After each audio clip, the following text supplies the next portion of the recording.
Bíblia, em Atos, capítulo de número 9. Hoje nós vamos falar sobre o chamado, a conversão de Saulo, né? Nós já estamos aqui desde o início do ano falando sobre o Novo Testamento, e em Atos, especificamente em Atos, a gente ficou no capítulo 1 e 2, a gente falou sobre a ascensão de Jesus, sobre a descida do Espírito Santo, como que foi o início da igreja em Jerusalém, como é que os nossos irmãos viviam, se comportavam, como que eram os cultos, como que era a adoração, como que eles cultuavam a Deus naquele momento. Mas falar de Novo Testamento e não falar de Paulo, né, não falar de Saulo, vai ficar uma coisa incompleta. Porque Paulo, aqui nós vamos ler que o nome dele era Saulo, só para os irmãos entenderem, tá? Saulo era o seu nome hebraico, tá? O seu nome hebreu era Saulo. Como o rei Saul, né? Na variação grega ficou Saulo. E Paulo era o seu nome grego, romano. Então ele tinha dois nomes, um nome hebraico e um nome grego, romano. Então, para os gregos, Paulo, né? Como nós conhecemos hoje. E este homem chamado Paulo, ele foi, posso dizer assim, em todo o Novo Testamento, né, foi o discípulo que mais trabalhou em prol do Evangelho, né? Ele foi aquele que realmente firmou as estacas, fez uma obra missionária de uma forma tremenda, né? Hoje o seu nome é mais conhecido do que dos imperadores da época, né? Tamanha a posição, o posicionamento que este homem tomou diante de Deus, e a maneira como ele trabalhou para o Senhor foi algo glorioso, algo tremendo, que acredito que poucas pessoas na história da humanidade trabalhou como este homem chamado Paulo ou Saulo fez em prol da obra do Senhor. E ele é um exemplo para todos nós. Grande parte, uma boa parte do Novo Testamento foi escrito por Paulo, né? Se a gente for lá nas suas cartas, começando por Romanos, 1 e 2 Coríntios, Gálatas, Efésios, Filipenses, Colossenses, 1 e 2 Tessalonicenses, 1 e 2 Timóteo, Tito, Filemon, né? Hebreus, ainda há uma dúvida se foi ele ou não, não há uma certeza unânime, mas ele escreveu todas essas cartas. E Atos dos Apóstolos, a gente fala, né, Atos dos Apóstolos, né? Mas se você for ver, já estudamos isso aqui também. Se nós pegarmos Atos dos Apóstolos, nós podemos dividi-lo em duas partes, né? A primeira parte fala muito de Pedro, o apóstolo Pedro, né? E a segunda parte, a partir aqui a gente lê o capítulo 9, mas no 8 e no 7 também vai falar de Saulo, nós vamos entrar neste mérito um pouquinho. Mas Atos dos Apóstolos é dividido em duas partes, presbítero. A primeira parte fala muito de Pedro e a segunda parte fala muito de Paulo. Então, tamanha a importância, a envergadura deste homem de Deus chamado Paulo. Mas quem foi Paulo, né? Hoje a gente vai falar sobre o chamado de Paulo. Quem era este homem? O que ele fazia? Como que ele se converteu ao Evangelho? E nós vamos ler no capítulo 9, você está aí com a sua Bíblia aberta. Olha só que interessante, né? Se os irmãos quiserem pôr aqui, tá apagando um pouquinho, então eu vou ler aqui na minha Bíblia, tá? Diz assim, você lê na sua Bíblia, eu leio na minha. Capítulo 9, versículo 1 de Atos. Entre mentes, Saulo ainda respirava ameaças de morte contra os discípulos do Senhor, dirigindo-se ao sumo sacerdote, pediu-lhes carta para as sinagogas de Damasco, de maneira que, eventualmente, encontrando ali homens ou mulheres que pertencessem ao caminho, estivesse autorizado a conduzi-los presos a Jerusalém. Versículo 3. Entretanto, durante a sua viagem, quando se aproximava de Damasco, subitamente uma intensa luz vinda do céu resplandeceu ao seu redor. Então ele caiu por terra e ouviu uma voz que lhe afirmava: Saul, aqui na minha está Saul, olha que interessante, né? Saul, Saul ou Saulo, por que me persegues? Ao que ele inquiriu: quem é, Senhor? E ele disse: eu sou Jesus, a quem tu persegues. Contudo, levanta-te e entra na cidade, pois lá há alguém que te revelará o que deves realizar. Os homens que acompanhavam Saulo na viagem caíram emudecidos. Podiam ouvir a voz, mas não viam ninguém. Saulo ergueu-se do chão e, abrindo os olhos, não conseguia ver coisa alguma. Então, guiado pela mão, foi conduzido até Damasco. Por 3 dias esteve cego, durante os quais não comeu, nem mesmo bebeu, somente até aqui. Você, como conhecedor da palavra do Senhor, já conhece esta palavra, já ouviu falar desta palavra, porque o que eu amo na Bíblia Sagrada, já disse isso aqui por diversas vezes, é que a Bíblia ela não apazigua nada, ela mostra como realmente foi. E Paulo, você lendo aqui, Saulo, você lendo aqui esta palavra, você vai entender que logo no primeiro versículo, este homem que foi o maior pregador do seu tempo, o maior abridor de igrejas, aquele que converteu o maior número de pessoas, no versículo 1 diz que ele ameaçava, ele aspirava, ele respirava, não sei se na sua Bíblia está desta forma, mas diz na minha que ele respirava ameaças de morte contra os discípulos do Senhor. E se você for ler no capítulo 7, algo interessante aconteceu, porque quando fala ali sobre a morte de Estevão, diácono do Senhor, homem usado poderosamente por Deus, mas que devido a esta sua ousadia, ele conseguiu atrair ali muitas raivas dos judeus, das autoridades judaicas. Diz que estes homens prenderam Estevão. E no final do seu discurso, um dos maiores discursos que nós encontramos na Bíblia, você pode ler na sua casa, lá no capítulo 7, aonde ele desde Gênesis até a vinda de Jesus, ele consegue resumir ali a Bíblia toda em poucas palavras, mas com uma unção tremenda, ao ponto de dizer a palavra de Deus que quando aquelas pessoas fitavam seus olhos em Estevão, o seu rosto parecia o rosto de um anjo. Mas aqueles homens que estavam ali, as autoridades judaicas, os religiosos da época, diz que eles rangiam os dentes com tanta raiva, que julgaram Estevão digno de morte. E diz a Bíblia que eles levaram Estevão para um lugar e cada um pegou uma pedra. Mas o que eu quero dizer, o ponto é que havia ali um jovem, o final do capítulo 7, você pode ler, diz que havia um jovem chamado Saulo, este Saulo que nós estamos lendo aqui agora. Diz que este Saulo, ele concordava com a morte de Estevão. Olha que coisa, né? Talvez você não imaginava que o apóstolo Paulo era desta forma, desta maneira, ou você que está nos ouvindo aqui pela live, pelo culto online, mas diz que as pessoas ali queriam apedrejar Estevão, tiravam ali a parte de cima das suas vestes e depositaram nos pés de Saulo, porque Saulo era aquele que estava autorizando, ele era aquele que estava atestando embaixo o apedrejamento deste servo do Senhor. E diz a Bíblia que ele era desta forma. Você vai conhecer Saulo como um homem que nasceu numa cidade chamada Tarso. Esta cidade chamada Tarso, a gente não conseguiu preparar, né, Shirley, irmã também que está ali cuidando, ali a irmã Ângela, a gente não conseguiu preparar ainda o mapa, mas a gente vai preparar ainda. Tarso era uma cidade que hoje fica numa região chamada, num país chamado Turquia, e ele cresceu nesta cidade.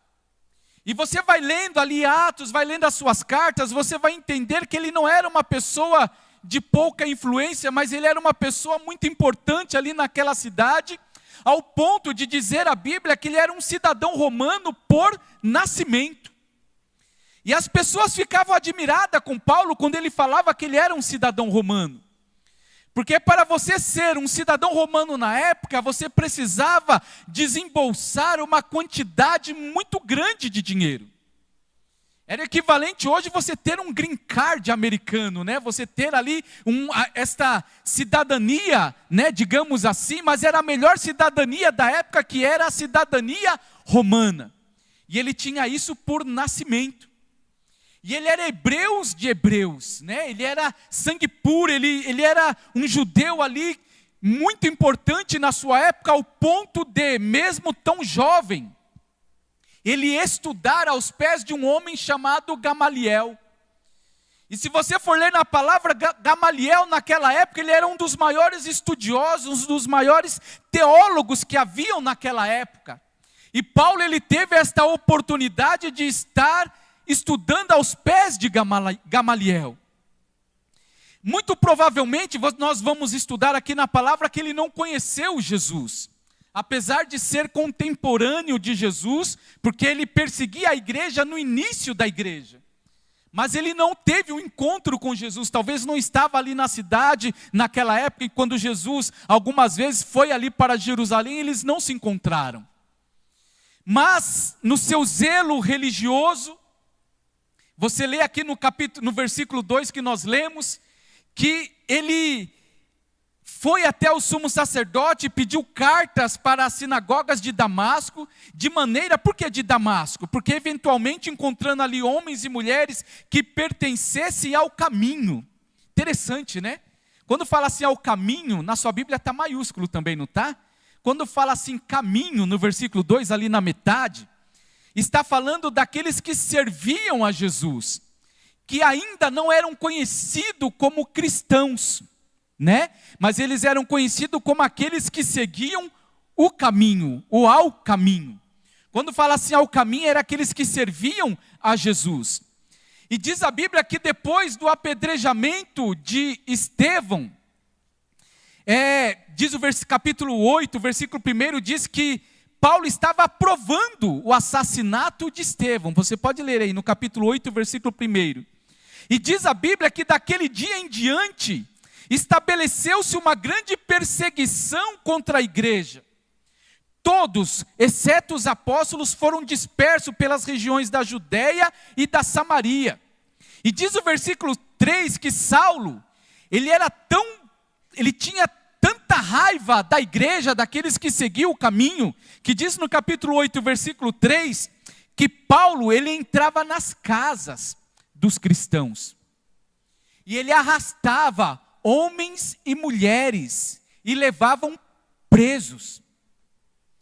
Paulo, ele sequestrava essas pessoas, de certa forma arrastava essas pessoas, e quando essas pessoas eram apedrejadas, quando essas pessoas eram açoitadas, quando essas pessoas eram castigadas com varas, Paulo era aquele que se destacava, tamanho a sua raiva contra aqueles que serviam o caminho do Senhor. E eu olhando para esta palavra, eu glorifico o nome do Senhor, porque se um homem desta natureza raivosa, se um homem com esta raiva toda, que fazia essas coisas que nós lemos na palavra, conseguiu se converter realmente ao Evangelho, há esperança para todos nós. Se há alguém aqui ainda esta noite que não foi convertido totalmente, ou que estão nos ouvindo pela internet, ainda não está convertido ao Senhor, se Deus conseguiu alcançar o coração de Paulo, de Saulo, Ele consegue alcançar o nosso coração também, ao ponto de quebrantá-lo de tal forma que nós realmente iremos nos converter ao Senhor verdadeiramente, de todo o nosso ser, de toda a nossa vontade. Porque a conversão deste homem foi tremenda. Quando a igreja ela se dispersou, nós lemos no capítulo 8, você pode ler na sua casa, que a igreja se dispersou. Quando não havia mais crentes para Saulo perseguir em Jerusalém, diz a Bíblia que ele foi até o sumo sacerdote e pediu cartas para entregar nas sinagogas, para continuar a sua perseguição lá em Damasco, que era na Síria, que já era num outro território, numa outra região, e ele queria, enquanto a igreja ela ia sendo dispersa, e através dessa dispersão, a igreja também ela foi crescendo, porque a igreja que foi dispersa, que teve que fugir da sua casa, Ela não saiu ali cabisbaixo, chorando, choramingando, reclamando das suas lutas ou das suas perseguições, dos seus problemas, mas em cada cidade que um crente ia, o crente pregava a palavra de Deus. Mas estou sem casa, estou sem roupa, sem alimento, porque para você fugir não dava tempo de você preparar muitas coisas. Mas aonde eles iam, onde eles andavam, aonde eles iam em Samaria, em outros lugares, eles iam e pregavam a palavra de Deus. Aí eu transfiro esta pergunta para você, crente. Para você que segue o caminho de Deus. Como é que tem sido o seu testemunho? Como é que tem sido a sua vida, aonde você anda, aonde você caminha? Como que você tem testemunhado de Jesus na sua vida, aonde você tem caminhado? Você tem passado por lutas, você tem passado por dificuldades, você tem passado por problemas, mas esses problemas têm conseguido trancar os seus lábios, fechar a sua boca e o seu coração para não falar mais de Jesus? Porque se estes problemas têm atuado na sua vida desta forma, na qual você não consegue mais falar deste Jesus, alguma coisa está errada. Porque nós vemos que estes crentes, eles foram muitas cidades, muitos países. Porque não adianta você fugir para perto. Porque se você fugisse para perto, um Paulo, um Saulo da vida podia te encontrar e podia te espancar, podia bater em você e você iria ser preso. E você vai ler a palavra que eles chegaram até Roma. Muitas outras cidades foram sendo alcançadas pelo poder do Evangelho. Porque às vezes Deus permite o vento. Deus permite a dificuldade, não é para te brecar, não é para te parar, não é para te desanimar, não é para te dispersar, mas é para você se firmar mais na presença de Deus. Porque a dificuldade, o vento na vida do cristão, ela tem um objetivo que é: eu vou abrir a minha boca ainda mais para proclamar este evangelho, porque Jesus tem que ser anunciado a todo tempo. Porque a Bíblia é clara, Atos 1:8, vocês serão minhas testemunhas, tanto em Jerusalém como em toda a Judéia, Samaria e até os confins da terra. A palavra grega usada naquele texto dito por Jesus é ao mesmo tempo. Mas a verdade é que eles ficaram presos em Jerusalém. Eles não queriam sair de Jerusalém. Eles não queriam sair, por quê? Porque ali estava cômodo, a igreja crescia, presbítero Luiz. Todos os dias o Senhor acrescentava aqueles que iriam ser salvos. Mas através da perseguição, Deus expandiu a sua obra. Será que não chegou o momento de Deus expandir a obra dele neste lugar?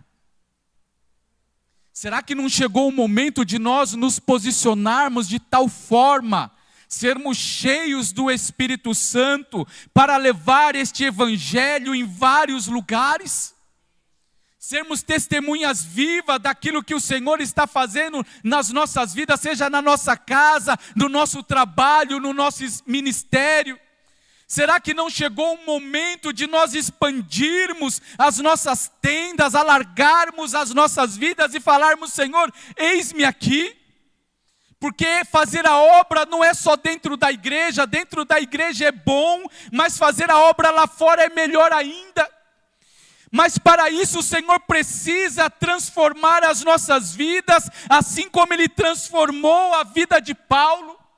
Porque quando Paulo foi para Damasco, diz o versículo 3, que durante a viagem, quando ele se aproximava de Damasco, e você imagina que ele foi para Damasco não imaginando ter um encontro com Jesus, mas muito pelo contrário, ele queria matar os discípulos de Jesus, ele queria destruir os discípulos de Jesus, ele queria trazer preso os discípulos de Jesus. Mas enquanto ele se aproximava daquela cidade, no versículo 3, no finalzinho, diz que subitamente uma intensa luz. E esta passagem ela é tão forte que você pode acompanhar na tua casa, que ela se repete 3 vezes em Atos, presbítero. Ela se repete lá em Atos 22, no capítulo 22, versículo 1 ao 11, e também no capítulo 26, do versículo 9 ao 18. Tamanho o poder deste impacto que Paulo sempre testemunhava. E se repete 3 vezes o testemunho de Paulo aqui em Atos, significa que o meu testemunho precisa ser falado. Aquilo que o Senhor fez na sua vida precisa ser anunciado. O Senhor vai colocar oportunidades na sua vida para você falar aquilo que Jesus fez na sua vida, a transformação que você verdadeiramente tem passado através do Evangelho. E se você for juntar os 3 textos, aqui não fala, mas nos dos outros textos vai falar que por volta do meio-dia. Meio-dia é a hora que o sol está mais forte. Diz que por volta do meio-dia, uma luz muito forte apareceu para Paulo e para aqueles que estavam indo para Damasco para perseguir os cristãos. E quando essa luz resplandeceu, diz que ele caiu por terra. E você vai ler no versículo 8 e 9 também, que aqueles homens também no versículo 7 também caíram por terra, emudecidos. Só que o trabalhar de Deus não era com aqueles homens, era com Saulo. Porque quando Deus resolve, meu irmão, ter um encontro comigo e contigo, quando o Senhor resolve chamar eu e você no particular, quando o Senhor chega e fala assim, basta, agora é eu e você, vem aqui, tete a tete, eu e você, um particular, vamos conversar. Aí Deus fala, que na King James é até interessante que está Saul. Saul, Saul, por que você me persegue? Aí Paulo faz a pergunta no versículo seguinte, quem és, Senhor? Ele percebeu que aquela luz que era mais brilhante que a luz do sol, era tão brilhante que deixou ele cego. 3 dias. Ele diz, quem és tu, Senhor? Versículo 5, eu sou Jesus. Por que você me persegue? E eu fico imaginando, quando este homem ele teve este encontro com Jesus, a conversão no seu coração, ela foi instantânea. E eu gosto disso em Atos, e nós já estudamos, já falamos sobre isso, conversões instantâneas. Porque quando eles pegam ele ali pela mão, porque ele estava cego, e ele entra ali na rua chamada direita, na casa de um homem chamado Judas, diz a Bíblia que ele fica 3 dias orando e jejuando. E por que essas conversões instantâneas não acontecem no dia de hoje? Você já parou que às vezes tem pessoas na igreja que ficam anos e anos lutando com o pecado? E aquele pecado na sua vida, ele é um pecado limitante.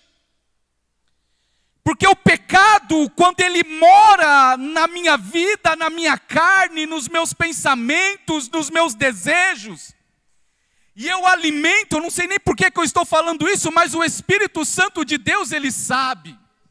E quando eu alimento este pecado dia após dia, semana após semana, meses após meses, anos após anos, este pecado, ele me enfraquece, porque ele vai drenando as minhas energias físicas e espirituais de tal forma que eu não consigo me posicionar diante de Deus, e por eu não conseguir me posicionar diante de Deus, a obra de Deus na minha vida, ela começa a ser atrasada.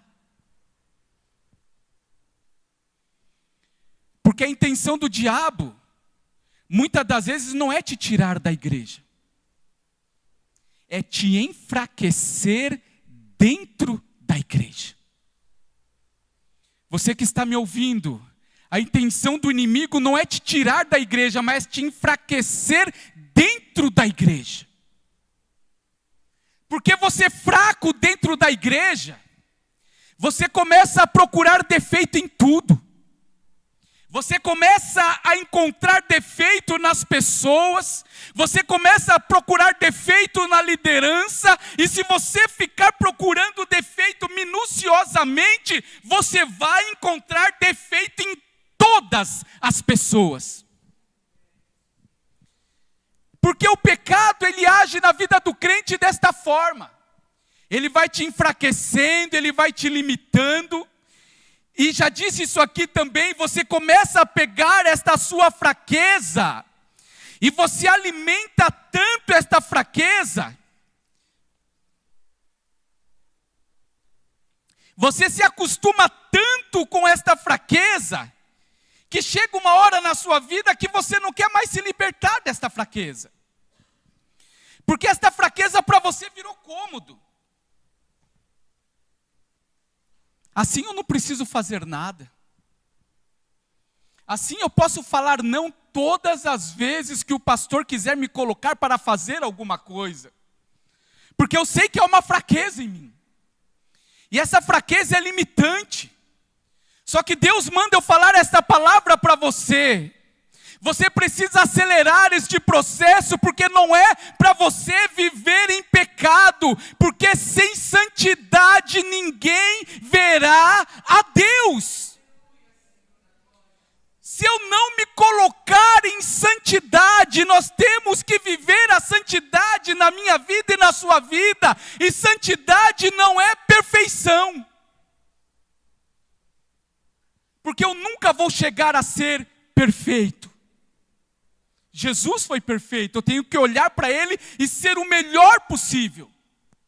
Mas santidade é saber que eu pequei, e ter o desejo no meu coração de não ver a hora de me derramar na presença de Deus e pedir perdão pelo meu pecado. Porque se eu peco e eu não peço perdão, eu não estou tendo uma conversão verdadeira como Paulo teve.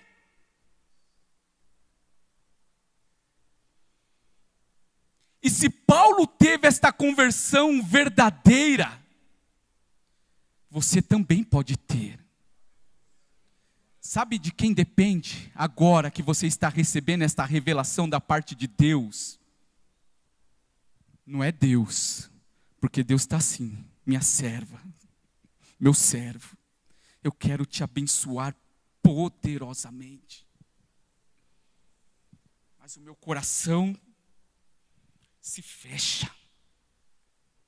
Eu pego um escudo e eu coloco aqui no meu peito, eu falo, Senhor, aqui não.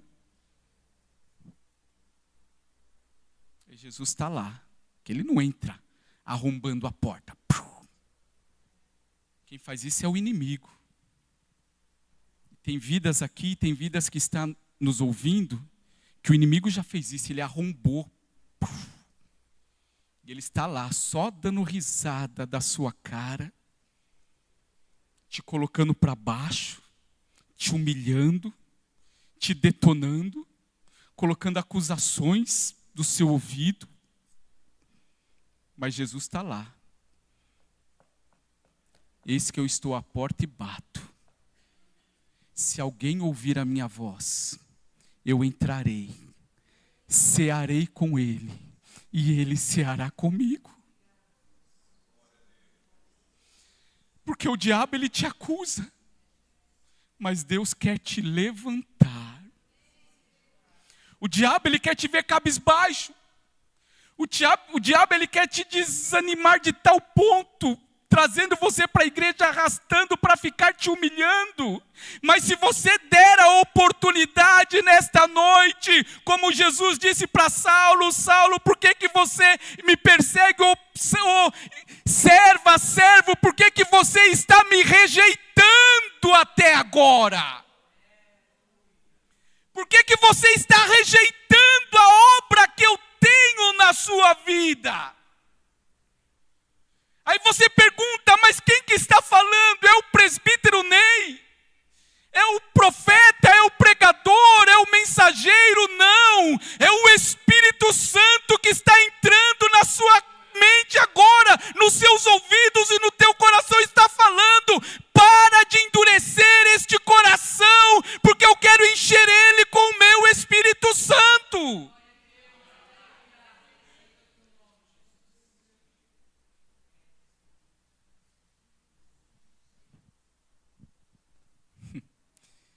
Tem até uma parte nos outros textos que fala: dura coisa é para ti, Saulo, recalcitrar contra os aguilhões. Aguilhão era usado em boi selvagem, Irinaldo. Sabe aquele boi rebelde? Tinha que dar uma pontada nele para ver se ele amolecia. Se ele entendia que quem mandava era o dono, não era ele. Quem manda na sua vida é Deus. Se um dia você levantou a sua mão e falou: Senhor, eu não quero mais ter o controle da minha vida, Senhor. Eu sou um pecador, eu sou uma pecadora, mas eu aceito a Ti. Eu recebo o Senhor, como o meu Salvador. Senhor, me limpa dos meus pecados, me limpa das minhas falhas. Senhor, eu quero descer as águas, eu quero ser batizado em nome do Pai, do Filho e do Espírito Santo. Eu quero falar como Paulo: já estou crucificado com Cristo e vivo não mais eu, mas Cristo vive em mim. A vida que agora eu vivo na carne, eu vivo-a na fé do Filho de Deus, o qual me amou e se entregou por mim. Mas a verdade é que às vezes nós somos como Paulo. Porque Paulo, ele era judeu, ele conhecia a palavra. Ele não era uma pessoa leiga, desconhecida, ele não era de uma religião desconhecida. A diferença é que ele não aceitava que Jesus fosse o Senhor da vida dele.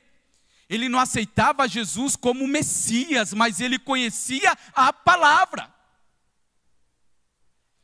E o Espírito Santo, irmãos, eu vou ficar nisso e eu vou fazer o que o Espírito Santo está mandando eu falar. Porque às vezes tem gente na igreja que conhece a palavra, lê a palavra, medita na palavra, mas como Paulo não quer deixar Jesus ser o Senhor absoluto da sua vida. Pessoas que estão na igreja ou que estão nos ouvindo que falam assim: Senhor, 100% não. 100% é muita coisa. Porque se eu me entregar 100% para Ti, Jesus, olha quanta coisa eu posso desfrutar lá fora. Olha os banquetes que me esperam lá fora. Olha as oportunidades que me esperam lá fora. Se eu deixar o Senhor ser 100% na minha vida, Senhor absoluto, eu vou ter que dizer não para os banquetes lá fora. Você pode falar: mas eu nunca disse isso. Mas toda vez que você aceita um convite lá fora para fazer aquilo que desagrada a Deus, é exatamente isso que você está fazendo. Precisamos fazer uma escolha nesta noite. A quem eu pertenço? De quem eu sou? A quem eu sirvo? Porque Deus, Ele está muito mais interessado em quem você é do que naquilo que você faz. Porque às vezes você pode fazer algo para Deus, mas não é isso que o Senhor está procurando nesta noite. Ele quer saber quem você é. Como é que está o seu coração diante dEle? Como é que está a sua vida diante dEle? Quem tem dominado as tuas vontades? Quem tem dominado o teu desejo? Quem tem dominado a tua vida? Porque quando Paulo ele se converteu, não pense você que a vida dele foi um mar de rosas. Eu vou me converter e agora a minha vida vai ser só bênção, só vitória. Não conheço ninguém na Bíblia Sagrada, exceto Jesus, é claro, que sofreu mais do que o apóstolo Paulo. Não tem. Porque este homem, ele pregou o evangelho. Tinha cidades que ele ia pregar o evangelho, apedrejavam ele. Você conhece a palavra. Teve uma cidade que ele pregou, curou, ali o paralítico, e as pessoas falavam, é um Deus, queriam sacrificar ali para Paulo, oferecer animais. E ele falou, não faça isso, rasgou as suas vestes com Barnabé, de repente, os judeus atiçaram ali o povo, apedrejaram ele. Arrastaram ele, depois de apedrejado pelas pernas, arrastaram para fora da cidade. Sabe o que tinha fora da cidade? Cemitério. Morto. Ele estava como morto. E quando foram enterrar Paulo, ele voltou.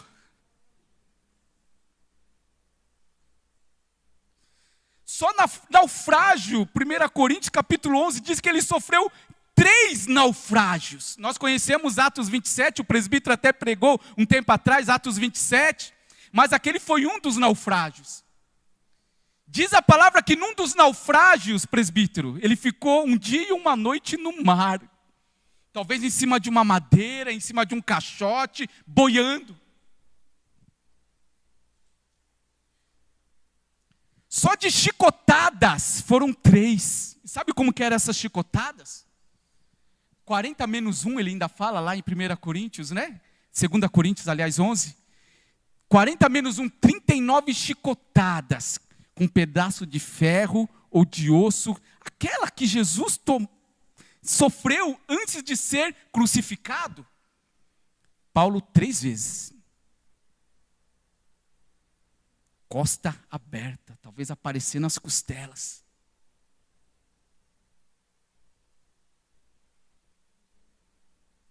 Posso todas as coisas em Cristo que me fortalece. Lembra? Filipenses 4:11, né? Se não me falha a memória. Sei estar abatido, sei estar em fartura, sei padecer necessidade, sei passar fome. Em todas as coisas eu estou instruído tanto a passar frio, passar fome, passar dificuldades. Por quê? Porque eu posso todas as coisas em Cristo que me fortalece. Este homem começou a pregar a palavra e na próxima aula nós vamos ver o processo desta separação do ministério, porque não foi fácil. Porque nós achamos que Paulo ele já foi convertido e foi lá pregando a palavra. Ele até tentou. Ele até tentou fazer isso, Shirley. Mas o Senhor falou não. Tiveram que descer ele num cesto pelo muro. Levaram ele lá de volta para a sua cidade. E se você for pegar algumas passagens ali em Gálatas, fala que só na Arábia ele ficou 3 anos. Ele queria ir para Jerusalém. Ficar com os apóstolos, fazer a obra, pregar a palavra. E Deus disse...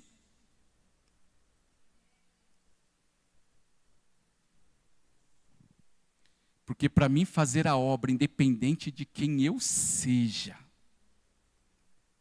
Às vezes você pode se achar que você é o melhor. Você não é o melhor. Eu não sou o melhor. Às vezes você pode achar que a igreja ela não vai sobreviver sem você ou sem mim. Ela vai sobreviver comigo ou semigo. Fugiu a palavra, é comigo ou semigo. Depois a minha esposa me dá uma bronca lá em casa. Comigo ou semigo, meu irmão, Deus vai continuar a sua obra. Ela ficou vermelhinha ali. Casar com um professor é isso, irmão, né? É correção o tempo todo. Mas é isso. Porque às vezes nós nos achamos demais. Deus tem que preparar um momento para nos quebrantar, às vezes alguma situação, algum problema, alguma dificuldade, algo que você teve que passar, para o Senhor te quebrantar, para o Senhor te trabalhar, para o Senhor te esmiuçar, passar pela forja, para você ficar preparado, porque na obra de Deus só serve quem foi quebrado, quebrantado, transformado pelo poder de Deus. Porque quando eu sou transformado, como Paulo foi transformado, eu vou ter marcas, eu vou ter cicatrizes. No plural, cicatrizes. Falei certo agora? Cicatrizes. Por quê? Porque quando as pessoas iam questionar Paulo, ele não jogava ali na frente das pessoas o seu diploma com Gamaliel. Ele não jogava para as pessoas o seu diploma na faculdade de Jerusalém, que era a melhor faculdade de teologia da época. Não, ele jogou isso fora.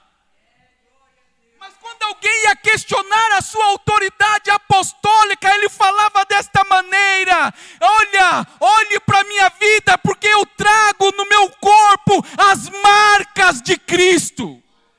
Olhe as minhas costas, estas marcas é pelo Evangelho. Meu irmão, o que você tem sofrido pelo Evangelho? O que você tem feito pelo Evangelho? O que você tem feito na obra de Deus? Quais são os seus frutos? Qual é aquilo que você tem produzido para o Evangelho? Porque vem um vento, vem uma dificuldade, eu já falo, eu quero parar.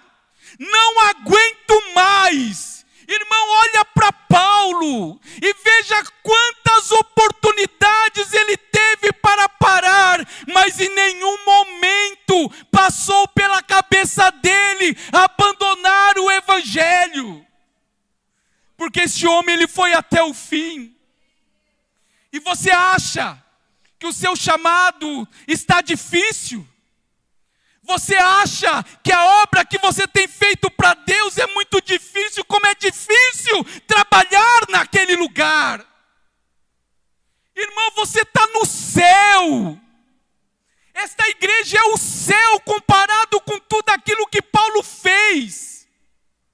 E eu encerro esta palavra, talvez para te motivar um pouco mais, para você parar, não sei, ninguém reclamou para mim, mas o Espírito Santo fala para você parar de reclamar. Porque você pensa que Paulo, ele terminou o seu ministério jubilado, aposentado, colocado ali numa casa bonita em Roma, com um salário gordo da igreja, na qual ele poderia fazer a sua compra todos os meses. Não. Ele terminou o seu ministério, meu irmão, numa masmorra. Sabe o que é uma masmorra? Não era aquela prisão que termina em Atos 27, que ele ficou preso na sua casa 2 anos, não. Ele saiu dali, fez a obra, nós vamos avançar um pouquinho mais lá na frente, mas depois ele foi pego novamente, foi preso e foi colocado numa masmorra. 2 Timóteo capítulo 4, você pode ler na sua casa também. Ele foi preso tão às pressas, que ele fala para Timóteo: Timóteo, está ficando frio aqui. Traga minha capa. Porque ele não tinha um cobertor para se cobrir no inverno de Roma. Em Roma faz 0 grau, faz baixo de 0, faz muito frio. E numa masmorra é pior ainda. E ele não tinha um cobertor, porque naquele lugar só ficavam os piores dos piores. Para morrer mesmo, a comida era escassa.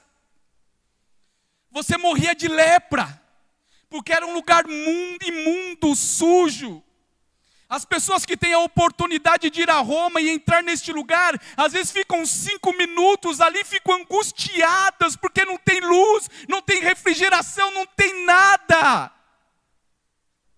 É só rocha, é só pedra. Estava ali o pastor de diversas igrejas. Estava ali o pastor que pregou para a metade do mundo conhecido. Que levou o evangelho para muitas pessoas. E ele estava lá naquela prisão. Aí você pode pensar, Deus foi injusto com ele? Você acha que Deus só é bom quando Ele faz aquilo que você quer? Você acha que Deus só é bom quando Ele te dá aquilo que você pede? Você acha que Deus só é bom quando Ele faz as coisas do seu jeito? Ele fala, Timóteo, já estou sendo oferecida, o fim da minha partida está próximo. Traga a minha capa, traga os meus pergaminhos, porque ele queria ler, ele queria escrever. E aí ele fala, combati o bom combate, acabei a carreira, guardei a fé. E ele termina a carta glorificando, exaltando o nome do Senhor. Depois de um tempo, alguém deve chamar ele e falar, não sei se Timóteo chegou a tempo com a capa. Ele queria uma capa, irmão.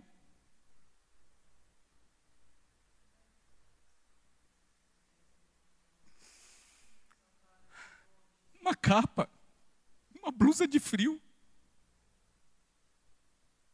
Paulo, eu estou falando de Paulo. Só queria uma capa, ele só queria se aquecer porque ele estava passando frio.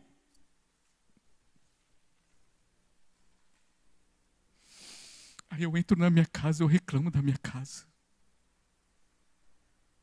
Reclamo do carro, reclamo do ônibus, reclamo da Uber, reclamo do salário, reclamo da comida, reclamo da roupa, reclamo de tudo.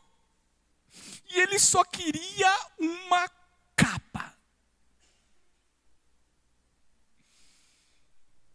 Difícil essa palavra, não era para ser um estudo, mas Deus sabe de todas as coisas. Eu precisava ouvir esta palavra. Eu, Ney, precisava ouvir esta palavra. Não sei você, cada um cuida da sua vida. O que você quer que Deus faça na sua vida? Vamos encerrar esta palavra, meu irmão, mudando a nossa oração. Porque às vezes eu falo assim, Deus, entra nos meus planos. Deus, entra nos meus projetos.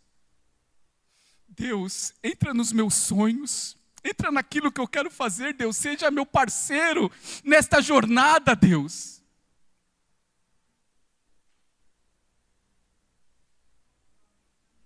Não, Deus. Deixa eu fazer parte dos seus projetos. Deixa eu fazer parte, Senhor Deus, dos seus objetivos. Deixa, Deus, permita eu fazer parte da tua obra. Não para ter um cargo ou para ser conhecido por algumas pessoas, não. Porque não é o que você faz, é o que você é. É o que você é que importa para Deus, é o teu coração aí agora. Se coloque de pé nesse instante. Feche os teus olhos. É o teu coração que importa para Deus nesse instante. Não é o que você precisa, não é a cura, não é a casa, não é o carro, não é esta bênção material que você está buscando, não. O mais importante nesta noite para Deus é quem você é. Oh Pai, eu quero ser, meu Deus, aquilo que o Senhor quer que eu seja. Eu quero ter, Deus, aquilo que o Senhor quer que eu tenha. Eu quero fazer, ó Deus, aquilo que o Senhor quer que eu faça. Eu quero contribuir, meu Pai amado, com a tua obra, com aquilo que o Senhor tem para mim, para a medida que o Senhor tem para a minha vida. E desta forma, Senhor Deus, eu oro pela tua igreja nesse instante, Senhor. Vidas que estão aqui, meu Pai amado, e que foram confrontadas porque a tua palavra, meu Pai amado, para fazer efeito, ela tem que me confrontar mesmo, e eu te glorifico, ó Deus amado, nesta noite, porque a tua palavra nesta noite vai me tirar do comodismo. Eu te glorifico, ó Deus amado, porque nesta noite a tua palavra, Senhor, vai fazer aquilo que lhe apraz, aquilo que é a tua vontade, e o meu coração, meu Deus amado, ele tem que estar quebrantado na tua presença, Senhor. Pai amado, eu vejo cada um que aqui está, meu Pai amado, uma vida preciosa. Aqueles que não vieram, aqueles que estão assistindo também, meu Pai amado, vidas preciosas para o teu reino, meu Pai.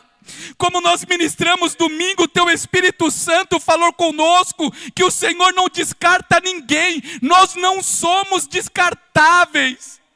Mas nós precisamos ser, meu Pai amado, transformados pelo teu poder, porque evangelho é isso. Evangelho é renúncia. Evangelho, meu Pai amado, é viver não a minha vontade, mas a tua vontade.